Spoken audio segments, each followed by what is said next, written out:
ನಮಸ್ಕಾರ.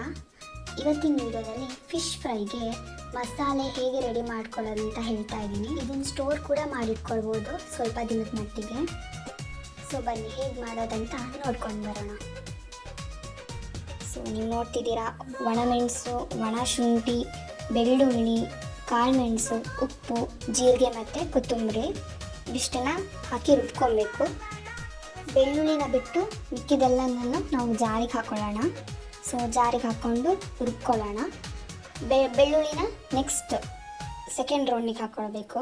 ಇವಾಗ ಫಸ್ಟ್ ಇವಿಷ್ಟನ್ನು ಹಾಕ್ಕೊಂಡು ಚೆನ್ನಾಗಿ ರುಬ್ಕೊಳ್ಳೋಣ. ಸೊ ರುಬ್ಬಿದ ನಂತರ ಈ ಥರ ಆಗುತ್ತೆ.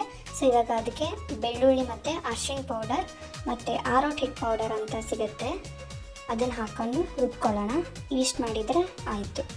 ಈ ರುಬ್ಬಿದ ಹುಡಿನ ಎಷ್ಟು ಬೇಕು ಅಷ್ಟು ಮೀನು ಫ್ರೈಗೆ ಹಾಕ್ಕೊಂಡು ಸ್ವಲ್ಪ ಹುಣಸೆಹಣ್ಣಿನ ನೀರು ಹಾಕ್ಕೊಂಡು ಮೀನು ಫ್ರೈ ಮಾಡಿದರೆ ಮೀನು ಫ್ರೈ ರೆಡಿ ಆಗುತ್ತೆ. ಸೊ ಈ ವಿಡಿಯೋ ಇಷ್ಟ ಆದರೆ subscribe, like, share and comment. Thank you so much.